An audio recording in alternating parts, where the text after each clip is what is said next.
Okay. Hey guys, welcome back. My name is Katrina if you're new here. And in this video, I wanted to take a second and share with you 5 things that have shocked me upon moving to Israel, like culture shock or things that have caught me by surprise. I'm going to share them with you here now.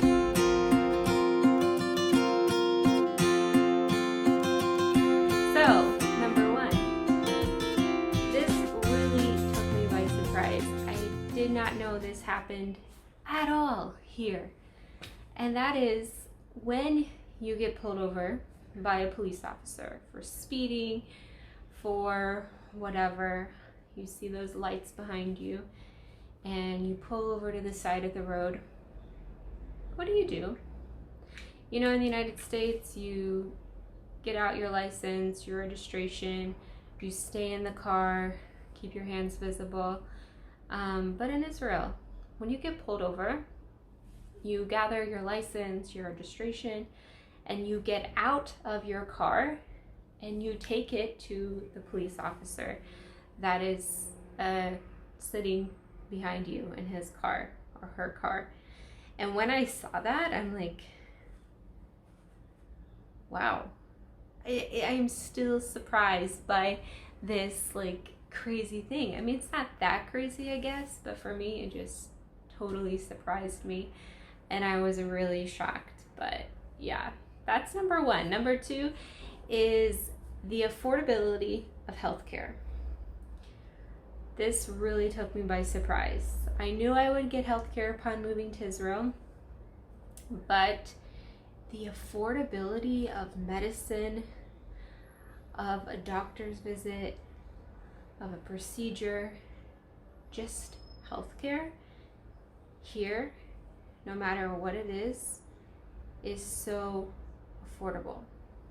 If we go back to the United States, I go back, those who have a good paying job, those who are middle to upper middle class, they can receive healthcare, decent healthcare, and then you have a majority of the population who do not have healthcare, like decent healthcare, who cannot get basic things that should be a human right. Here, as a citizen, you have four major health insurance companies or 4 health providers that you can choose from. And those, once you choose a health provider, that is your health provider. You do pay tax. You do pay a very small amount every month for insurance, but it is nothing compared to the amount you pay in the United States.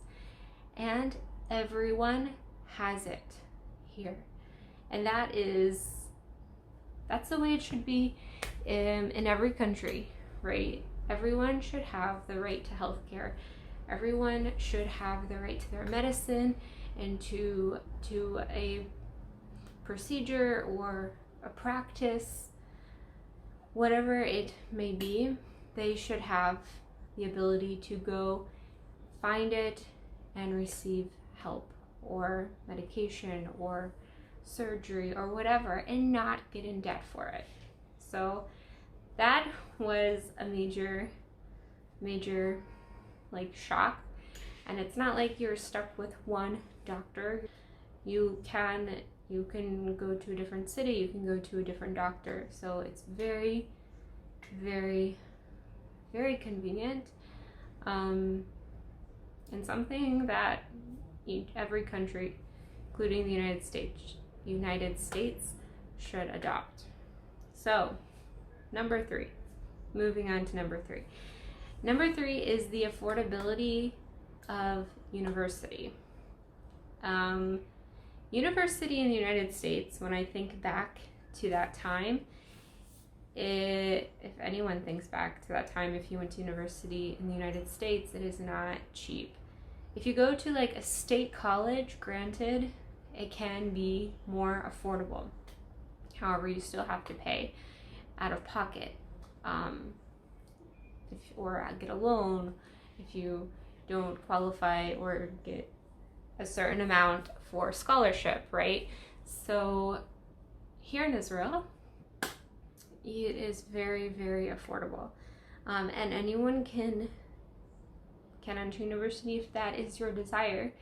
You do not need to be restricted or held back by paying a certain amount of money, by the price tag, basically. And more than that, you do not need to be in debt.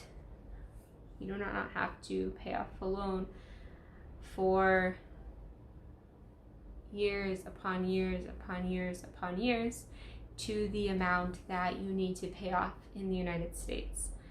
I was in debt for many years. I paid off my loan, but I remember that time, and it's not like a pleasant feeling.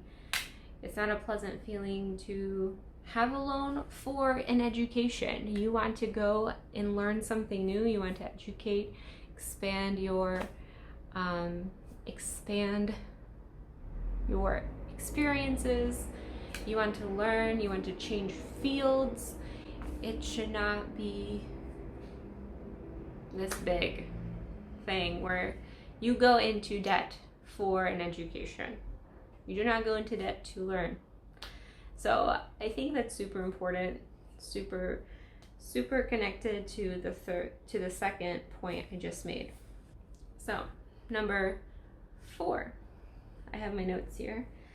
In case I forget something, number 4 is childcare. So I do not pay for childcare. I don't have any children. However, on the flip side of the affordability of university, it's very affordable. You have childcare, like daycare, preschool, before kindergarten, and that is more expensive. So it is not as affordable. The value and the priority that young daycare, like preschool age children have in Israel is phenomenal and amazing.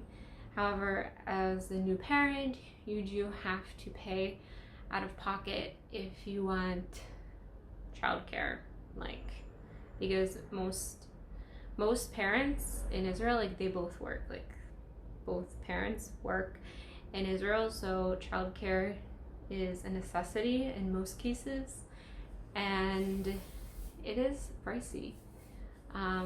You're going to be paying more for daycare, preschool, than you will be paying for college or university. So if you're thinking about moving to Israel, you probably already know this. Places like Nefesh B'Nefesh or whatever, they'll tell you that on their websites.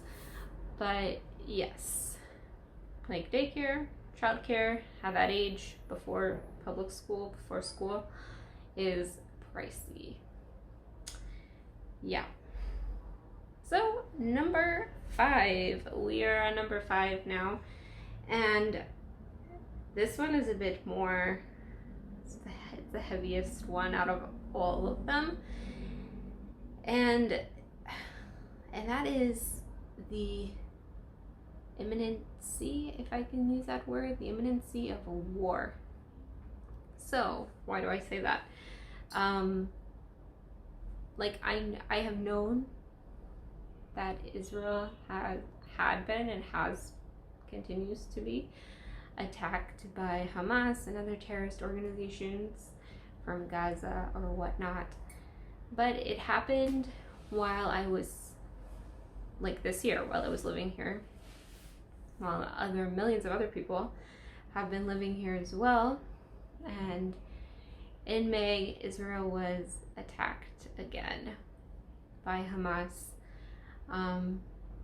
And living through the experience, like not reading the news and like hearing and listening and reading, but actually experiencing it and thinking about the Israelis who live in the south of Israel, who experience it even more frequently because they are closer to Gaza, it really dawns on you, like the reality and the severity of the lifestyle that you have here. So if we back up to May, there were sirens heard in Jerusalem. There were sirens heard in Jerusalem, and that for me was that has not happened to me for the years I have been living here. I've never heard sirens in Jerusalem. Like you would hear in the radio and the news in the south of Israel, it's common, maybe in the north, near the Golan Heights, but Jerusalem, I haven't heard sirens. So it happened in May of this year, mid-corona, and it was shocking. And then sirens were heard in Tel Aviv, which is the center of Israel. I'll put a map here so you can sort of see Israel, Tel Aviv, Gaza. But that was shocking. I have also never heard sirens in Tel Aviv since I've been living here. So, of course, I've known this was a reality, this was a thing for years.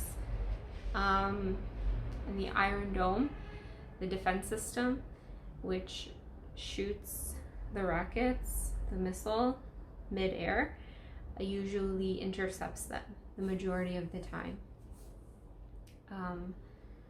But hearing the siren in Tel Aviv, in Ramat Gan, where I live in Ramat Gan in Israel, it was like, wow. wow. It's insane. It's really, really insane. You need to run to your bomb shelter. Most apartments are equipped with a bomb shelter, like a safety room in your home that is closed with like a protective door. If you don't have one of those, you run to your staircase, and that's what you do when you hear a siren. And that's what happened for almost a week in May this year, 2021. And that was really shocking to experience it.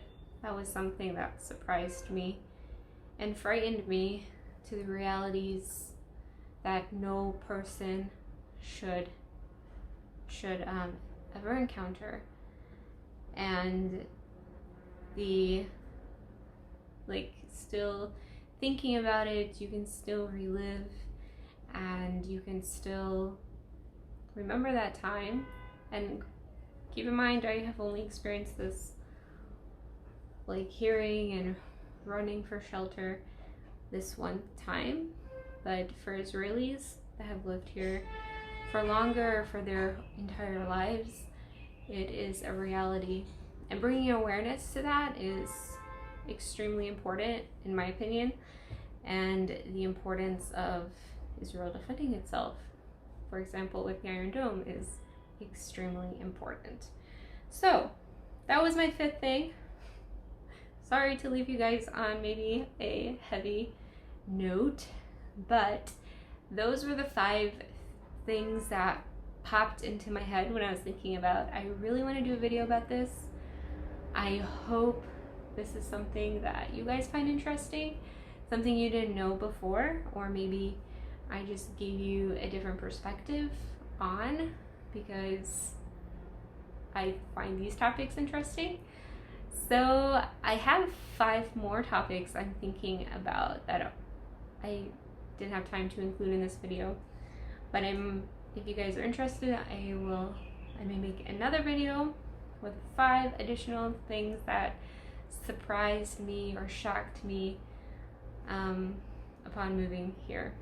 So that's it for this video. If you guys like this video, I hope that you give it a thumbs up, and don't forget to click the subscription button below. So I will catch you all in the next one. See you all next time. Bye.